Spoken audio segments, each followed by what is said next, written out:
Phineas Gage. It was September 13, 1848. Phineas Gage was a foreman at a railroad construction in Cavendish, Vermont, when the unbelievable happened. He was using a tamping iron to pack sand and clay into the hole above the explosive powder. But as he was doing this, he got distracted, and the tamping iron sparked against the rock. The powder exploded, sending the 43 inches long, 1.25-inch diameter rod straight through his mouth and brain. The rod perforated his left cheek, passing through his left eye and the left side of the brain. The tamping iron landed point first some 80 feet away, covered with blood and brain matter. Gage was thrown onto his back and had some brief convulsions of the arms and legs, but spoke within a few minutes. He also walked with little assistance and sat upright in an ox cart for the 3/4-mile ride to his motel in town to seek medical help. The doctors were astonished and didn't believe what had happened. Despite losing his left eye and part of his brain, Gage was able to recover somehow and was walking normally within 3 weeks after the accident. But it wasn't long until those closest to him noticed something was wrong. He went from a well-mannered and calm man to an aggressive one. His friends and acquaintances said he was no longer Gage. He started suffering convulsions a few months after the accident and died 9 years later at the age of 36 due to epileptic seizures. In 2012, researchers found that Phineas Gage had lost 11% of his white matter and 4% of his cortex, mostly in the frontal lobes. Natalia Pasternak.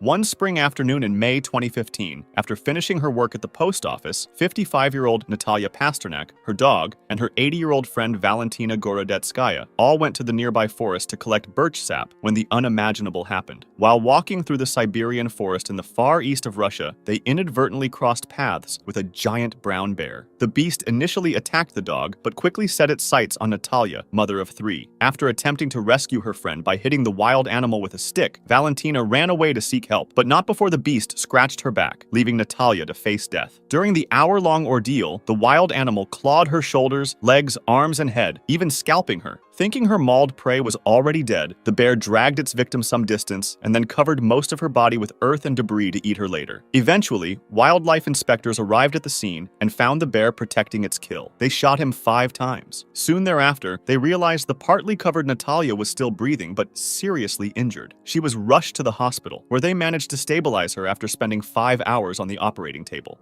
Juliana Kupska. On Christmas Eve 1971, 17-year-old Juliana Kupska was flying over the Peruvian Amazon jungle with her mother when a nightmare ensued. 15 minutes before they were supposed to land, the sky suddenly grew black. The plane unknowingly flew into a violent thunderstorm and was struck by lightning. One massive flash of white light hit the plane's wing, which sent the aircraft into a nosedive. However, the plane began to disintegrate before plummeting to the ground. Kupska found herself falling, still strapped to her row of seats, 10,000 feet into the Amazon rainforest. Before hitting the ground, however, she lost consciousness. She woke up the next day alive and alone in the rainforest. Her seats served as a parachute which slowed her fall.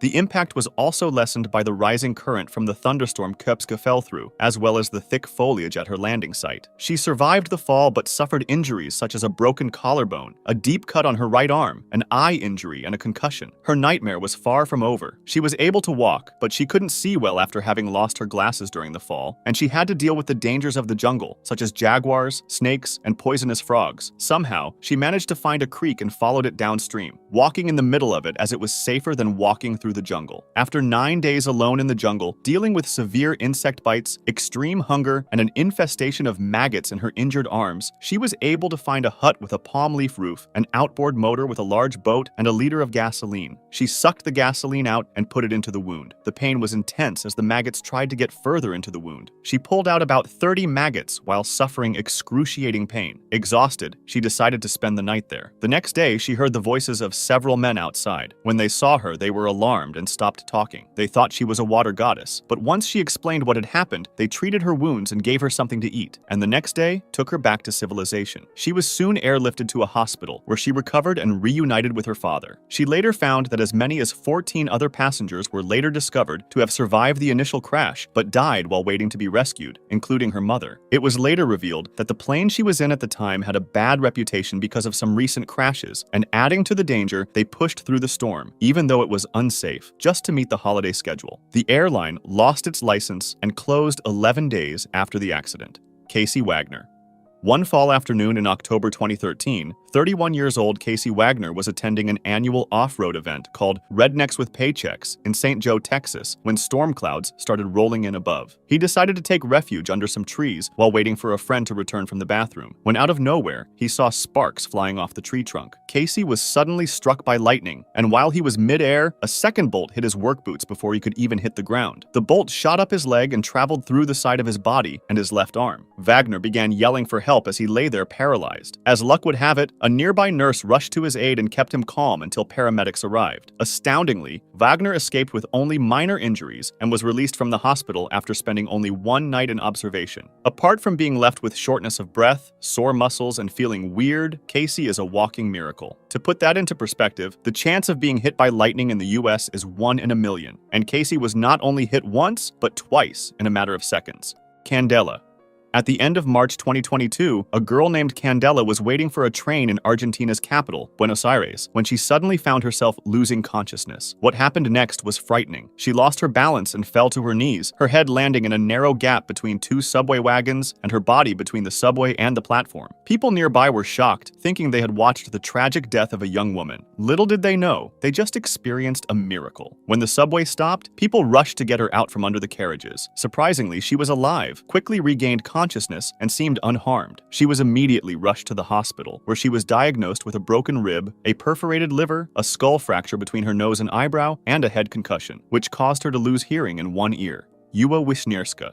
It was February 2007, and German paraglider Ewa Wisniewska was in Australia preparing for the World Paragliding Championship when the unthinkable happened. After ignoring the warnings of violent thunderstorms, she decided to take off. Shortly thereafter, while passing beneath the storm clouds, she was swallowed into the ascending current of a cumulonimbus cloud, which has a very powerful vertical upward force. She did not stand a chance. Unable to get out, she was lifted at a speed of 48 miles per hour to an altitude of 32,986 feet, according to her GPS. To put that into perspective, it is higher than Mount Everest. As lightning flashed around her, she was pelted by hailstones the size of baseballs and experienced temperatures of minus 67 degrees Fahrenheit, losing consciousness in the process. 45 minutes later, she miraculously woke up disoriented, tired, and covered in ice. Her altitude was now 22,966 feet. She escaped the storm and safely landed 3.5 hours later, about 37 miles north of her starting position on a nearby farm, suffering only minor frostbite in her extremities.